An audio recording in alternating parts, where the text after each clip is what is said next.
You want details? Fine. I drive a Ferrari, 355 Cabriolet. What's up? I have a ridiculous house in the South Fork. I have every toy you can possibly imagine. And best of all, kids, I am liquid. So, now you know what's possible. Let me tell you what's required. Let's finish with a little life advice. lifeadvicerr@gmail.com. Check in with Kyle, who everybody is really excited about. What's up? Well, you keep saying that. I don't know if I believe you, but I just did want to. It was a little while ago now that we're at the end of the podcast, but I just wanted to let you know that Drake did coach a women's basketball team in the Best I Ever Had music video back in the mid 2000s, late 2000s. And look, I forgot that.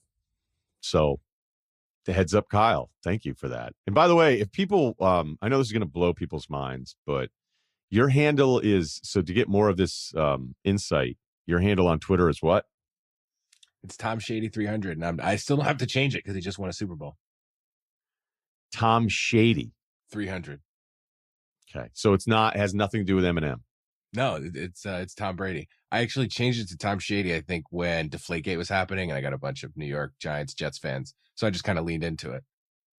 Oh, okay, all right. So it was branding there. Tom Shady. Okay, all right. Here we go. We're getting almost this community of follow-ups here, and if they're good enough, and don't feel left out if we don't get to your email, because there's a few thousand here pretty regularly. Okay, but a guy did want to check in. He goes, "Hey, I want to let you know I went to a bachelor party and wedding stag for my friend I roomed with abroad, so means he's alone. Showed up to the rehearsal dinner alone, talked to maybe 4 people because all of his friends from school were broing out. I'm telling you, it is really tough to be with the college core and you're the non-core guy. I'll tell you from experience, like as our core Vermont group would expand into hometowns and get to know the moons of the friendship. So like, hey, all our core guy from Norwell, Mass, and then we go to Norwell and then we meet his crew, and then there would be overlap where guys would actually like each other and guys would meet up at Boston. But the outside guys would be like, once the UVM guys are together, it sucks. Like all you guys do is scream over the top of each other, try to outstory each other. And if you're not part of the UVM orbit at some event, it's actually not that much fun to hang out with you guys. And it was like, oh, yep, fair. So anyway, I know exactly what our guy is saying here. So he said he talked to maybe 4 people because his friends were all broing out. They asked me to play golf with them the next morning. I showed up at the golf course at 7 a.m., 40-minute drive by car, and 3 people asked me who I was when I showed up to the putting green, all of which I'd met the night before. Then I pre-gamed alone in the hotel, showed up at the wedding, hung around till dinner until I eventually left and drove 2 hours to Philly for a friend's birthday party. Mega good advice. I will never, ever go to a bachelor party where it is not my boys ever again. That's sad. Well, I don't know. I think he's a hero.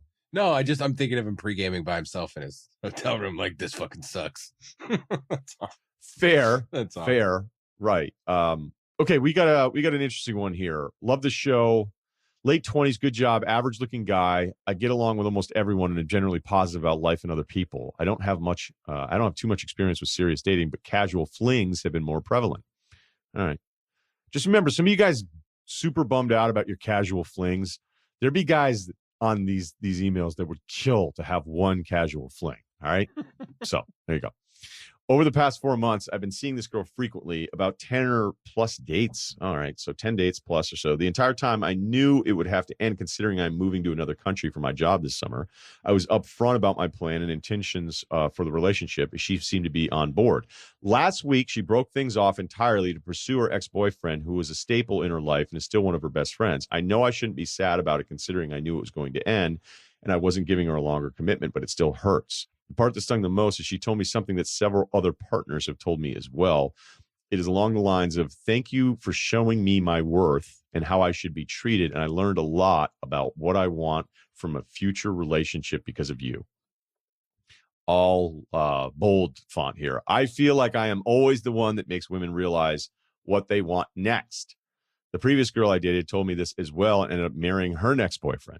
I get the feeling this current girl will end up doing the same. Is this just an excuse women use to break things off and make men feel better? is this just bad luck with me, or am I the ultimate fall guy here? Some friends say I am too nice in the relationship, but I don't buy that. All right.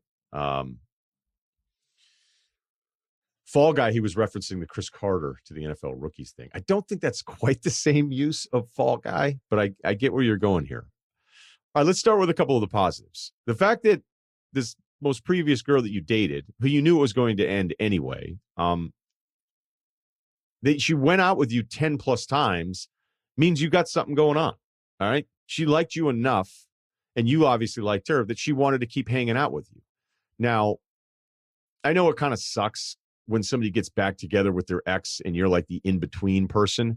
I had a weird run in my 20s where I think 3 different girls all got engaged to a guy they had previously dated after they dated me, which made me think that I was like, man, just a couple months with me. And the girl was like, ugh, forget. Yeah, I'll go back to the other guy and get married. That was the worst. So that's what I kind of, my friends thought that was really funny for a little while. They're like, this is like 3 in a row where they immediately got married to the guy they were dating right before they met you. I was like, yep, seems to be a pattern. So, whatever. It could also just be the randomness of numbers. So don't worry about it. So I think that's a really good positive. It seems that women are dating you, and after the first one, they don't want to bail. They want to see you again. It can feel a little bit like it's not you, it's me, when they say that, thank you for showing me my worth. But I've also known some women that would date somebody that they knew it wasn't really a long-term thing. And I hate to be shallow about this, but a lot of times it probably will come down to like a physical thing.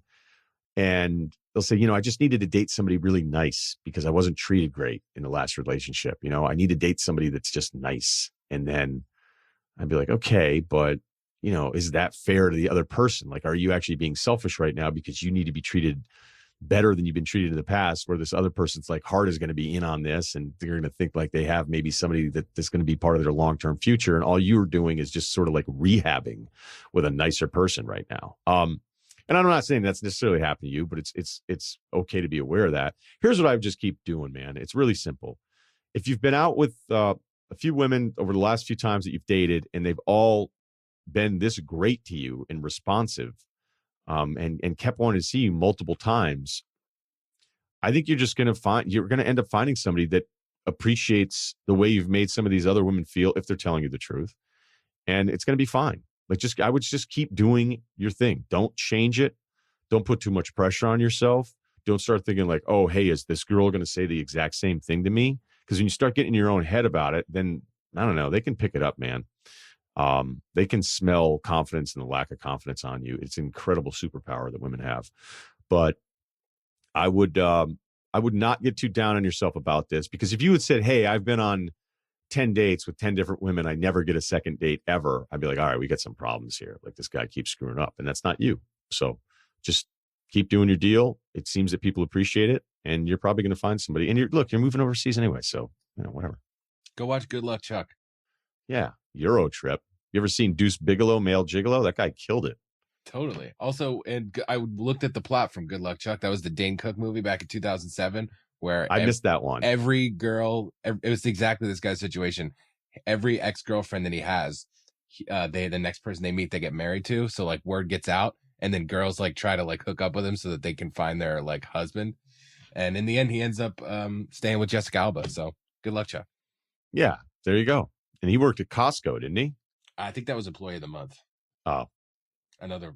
I always screw up my Dane Cook movies. I just making sure this wasn't a movie plot here, right? This one seems real. Yeah, this one seems real. Yeah, I think this one was real. Get a couple fakes every now and then. If he said everybody got married after meeting him, then it would have been fake. Yeah. And then if he said, I just, he's like, I'm working at Costco, but I'm working my way up. You didn't like the Costco joke the second time. I was muted. No, I laughed. I promise. It would have just been funnier if you started mixing all sorts of Dane Cook movies in there. But that's what you're here for. Waiting. You're here for a younger perspective and to keep me in line on it. I mean, how many of the Dane Cook CDs did you buy?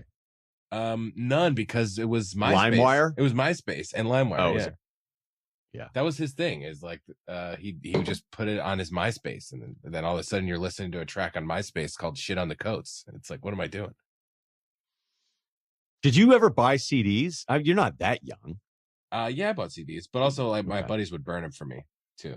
That's right. Yeah, I don't see Pink you. ones. I don't see you being the guy in the group that would be like, "Oh, I'll get it, and I'll burn a copy for you." I see you being the other way around. Exactly. Yeah. I would get CDs for Christmas, but it was like what my parents would give me. So it's like now that's what I call Music Volume 7, and it's like I like 3 of these songs. So Hey, Ryan, I know you love emails with thousands of words, but I got something short and not too philosophical for you. I live in northern Colorado and considering buying some land next year or so due to outrageous prices in Colorado. I can't figure out this real estate thing around the country right now, man. Stuff is absolutely, I don't know. People just moving away from cities. Is that forever now? Is that what everybody's going to do? Looking back on what this pandemic will do to certain, beyond the obvious things, but some of the things that we can't predict right now, they're going to change the way people go about their business. Yeah, I don't know. I can't figure it out.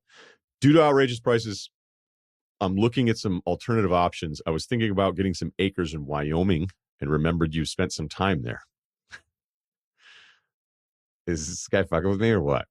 Yeah, I can tell you a place that's cheap to stay for one night. It's free. And I could give you a hotel recommendation where your key works on a bunch of the doors. Any suggestions on certain areas that you like in the state? Here's what I'm telling you. Like, I don't know Wyoming well enough. Jackson Hole isn't exactly where you want to go to save money. Do you think property value there could boom considering the rising costs in Colorado and other Western states? What you'd probably need to figure out is the next Boulder before it became Boulder, because Boulder's ridiculously expensive too. But Boulder didn't make a ton of sense because it felt like it wasn't convenient to the airport. Then again, airport joke here, nothing is convenient to the airport in Denver. So, I like Cherry Creek a lot, but that's not where you're I don't know the rest of the Wyoming towns. Actually, I don't really know Jackson Hole that well. I don't know any of the towns well enough to give you better advice on this thing. I mean, Bozeman seems like it's really expensive now too, but it's not going to be as expensive as Denver or Boulder, that kind of stuff. And it depends on what you need. You need to be near an airport. Like I always needed to be near an airport because I was gone a lot. So unless you're just going to go straight up McCandless and buy land with like no access roads or paved roads and that kind of stuff, which I don't think that's what you're saying, but you have to figure out, at least on researching, like, do you need to be near a medical center? I know some people think that the resale, whether it's schools or also, a big town, like I've been looking in Burlington, Vermont for a while. And part of the resale value in that is that you're near this amazing medical center. So whether it's younger people, and then everybody tries to talk about like, oh, we're doing a lot more tech. And be like, are you, are you actually a tech center to like one place startup downtown? But if older people are moving to these towns, they like the medical centers too. So that's always something to think about on resale alone here. So I can't tell if this is a bit of a pandemic boom where everybody feels like they just want to explore and live in the woods. And I mean, live in the woods, like when Vermont real estate and the surrounding Burlington areas, not just Burlington, but outside are on fire the way that they are. Bozeman's been on this run for a little while. I mean, Jackson Hole, that's been over forever. I mean, that's elite stuff. I even looked in Big Sky for a while, south of Bozeman and all that kind of stuff. I really, really like Big Sky, but if you need a town, like a more of a functioning town, Big Sky is just going to be too slow for you. Where else? I don't know. A lot of the places I've been to are like the ski areas, and I don't ski, so you figure that one out. But I guess I just like the towns. So none of that stuff's going to be cheap. So you need to kind of, I don't know if it's like a Laramie or, I don't know those towns enough. I'm not going to start breaking down Cheyenne for you here. All right. So I would focus on Idaho, Montana, Wyoming, but I would focus on trying to find a town that does it. Does Missoula do it for you? It's a nice little deal. They've got the airport, you pull in, it's kind of cool. Got some stuff going on. You could explore Montana for a month and still not do it right. So there you go. I don't know if that was any help.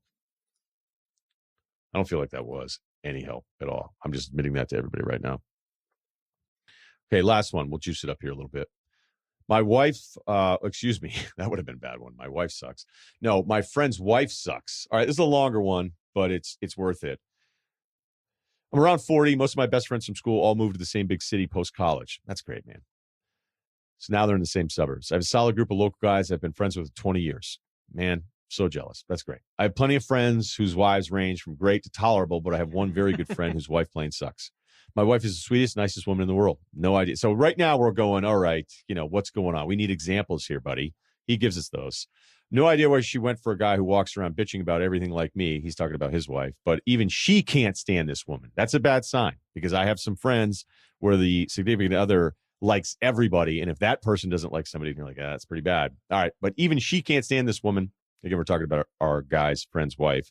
It doesn't feel fair to subject my wife to dealing with her anymore. You know how couples' families get. You kind of break off. The guys chat, girls chat. This woman is cold, unfriendly, incredibly strict about rules and schedules, aka only hers, and her kids matter. Outright mean to people's faces, unable to go with the flow, and just not fun to be around. I call her Elsa, the Ice Queen from Frozen. Did you see that one, Kyle? Frozen? No, I didn't, but I know the Elsa reference. Yeah. No, that's cool. Quick example. I happen to start dating my wife at the same time as my friend. Not dating his friend, I'm assuming here. I'm assuming when his friend started dating his wife. We went on a double date early for us to meet each other's girlfriends. His girlfriend mocked, now his wife, mocked mine to her face at the dinner table for thanking me for paying for dinner. She did a huge thank you schmoopy and planted a big overdramatic kiss on my friend's cheek. I was so taken aback that I said, wait, did you just mock her? And the girl doubled down. I have a beard. My friend does not. She started stroking my buddy's face and loudly said, I just appreciate so much when my Grizzly Adams pays for my dinner. I regret not telling her to fuck off, but then my girlfriend and I worked to get over it because my friendship with the guy is strong and important to me. Understood. Fast forward, our kids are the exact same age. We live 5 minutes from each other. So we've been in the habit of doing a lot together. For several years now, almost every time we get together, they bring up another one of our mutual friends or one of his high school buddies and how they no longer hang out because they, quote, they never make an effort to do anything with us. It's like 7 times in a row of us reaching out to them. I like to use the line you once said to Bill Simmons a few months ago, which is, quote, do you have a whiteboard where you keep track of this or what? It's very noticeable to them that are being dropped by almost everybody over the last few years, but they're unable to look inside and examine why. All of our friends and all of their wives are not shy to each other or us about their strong dislike for this woman because she really just sucks to be around consistently. I cannot stress enough how unanimous this opinion is. I guess our other friends don't feel quite as bad as I do about letting a good friendship wither away, or their wives have put their feet down and said enough is enough. I'm honestly a bit embarrassed that she is associated as a good friend of ours in the community. I finally hit my breaking point around Halloween. She was talking about her son's perfect behavior when getting dressed. And I said, wow, I wish my son was more cooperative about putting pants on. My 3-year-old, again, 3-year-old here, was just playing around on a scooter in the driveway. And she turned to him and said, you really need to start being better behaved, young man. You're a bad little boy. All right. Anybody listening to this right now that's a parent, you're losing it. I don't even have to have a kid to know. Like, that's the last thing you can do. You see Nat Geo videos, That's about the closest human beings get to Nat Geo when people start parenting other people's kids. It was not a joking tone, as if he would get that anyway. I was so shocked. I didn't say anything. Also, partly because we were wrapping up, and in my head, I was thinking, let them leave, and this is really it this time. Okay, right. I stopped texting my buddy almost completely after this because I know as soon as we start engaging, he's going to start trying to make plans, and my wife and I were just done. I couldn't imagine hanging out with him anymore and still do not want to. He called me a bunch of times around New Year's. I had to call back eventually. He told me he just spent 2 weeks at his in-laws, and it was brutal being in that house for them with that long. I asked why, and he described his wife to a T. He just can't make the connection. She came from that house, and he still can't figure out his wife is exactly what he described as why he doesn't like being around his in-laws. It was legitimately bonkers. We ended up making plans, but I insisted on their neighbors coming along too to kind of diffuse his wife from mine. Then we did it again, and I did the same thing, and I think he picked up on it because we've never hung out with him before. I've since asked him to come have a drink in my garage a few times to get credit for hanging out without having to involve the wives. I haven't changed my mind. I'm done subjecting my wife to the heavy lifting of hanging out with her. We have plenty of friends we like being around. We have a 2 and a 3-year-old and are taking COVID pretty seriously, so we have limited opportunities to hang out with people. I don't want to be like my other friends and drop my long-term good and loyal friend completely by any means, but I also don't want to spend the next 20 years doing this. The only reason it's tolerable right now is because it's so cold and the idea of hanging out is frequent at the moment, and at the longest 45 minutes. But vaccines and warm weather are coming. What's the move here? Thanks. All right. Well, I mean, we all know where this is going, right? If the friend's wife keeps doing stuff like this, there's a breaking point. It sounds like you've already kind of gotten to the breaking point. You know, if she had said that to your son without any prior history, it would have been bad enough. You know, because I just people don't like that kind of stuff. And even if somebody's like detached socially, you're like, why would you say that to a 3-year-old? I'll never understand people with like little kids and just they don't get it. You're like, hey, he's a kid. Like, this is what kids do. They don't listen sometimes. And reasoning and sitting down and being like, let's have a conversation, Brian, about your behavior. You know, he's 3. You know, where's the fruit roll-ups? Fuck out of the way. So, yeah, I mean, it's tough because you're probably going to lose your friend with this. And I know you don't want to. I mean, you could just come out and straight up tell him. I mean, it's kind of surprising he hasn't been able to figure it out now at this point. And then he's going to get mad at you. And you're going to go, all right, whatever. But the anxiety that put together 5 paragraphs here is probably going to be gone. I mean, I hate to say this and be so final about it, but guys have been friends for a long time, and then they'll not be friends again. And everybody just kind of keeps it moving. And you already said you have a bunch of other friends in the mix, but you know, your wife doesn't want to be around her. You're inviting strangers over to hang out so that you can kind of, you know, muddle it up a bit. And that's not always going to work.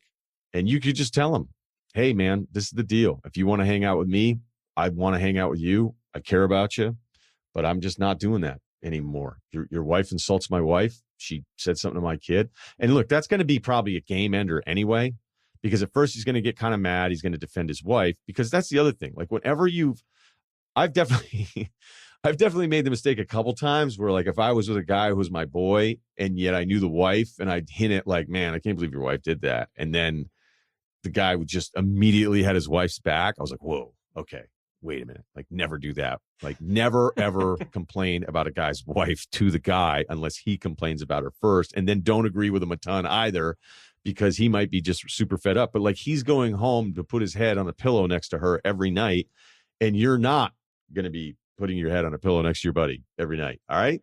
So the problem here is that, like, this is probably going to be a game-changing conversation if you ever have it. But I would do that. I think you at least owe that to them instead of just ignoring text, ignoring them. Because that stuff happens too. Like, there'll be weird dynamics that I'll hear about where it's like, oh, so-and-so doesn't reach out to so-and-so anymore. And you're like, I don't know. Like, what's going on? Like, I don't know what's going on there either. But it kind of happens. And believe it or not, instead of stressing about it, I know it sucks to say, like, hey, it sucks you're going to kind of lose your friend probably in the math here, but you'll be fine. And maybe he'll come around. Yeah, maybe divorce is on the table. Yeah. Yeah. Actually, Kyle, do you think framing her and potentially like framing her for cheating on her husband and then him going to divorce would be worth it in this case? Yeah, I mean, maybe. I mean, divorce is, I don't know if the 50% stats still stand strong, but it's like, it's kind of a coin flip, right? And yeah, I feel bad. My dad had a friend like that, childhood friend. And I just noticed she was like awful in every way. And now they only go on guys trips once a year together. They used to like come and we used to meet up in like Long Beach Island, and they'd stay for like a day and a night. And now like they go camping once a year, and you know, it's a guy thing, but she was a real witch. I don't know. It sucks. What's the best way to frame somebody? I don't know. Theft, maybe? Never gotten into the framing game? No, it seems complicated. Too many steps. I was more in the getting caught game rather than the framing game. Okay. All right. Well, there you go. Kyle closing out the podcast today. Please subscribe, rate, review the Ryen Russillo podcast, Spotify, and Ringer Network, and we'll talk to you Friday.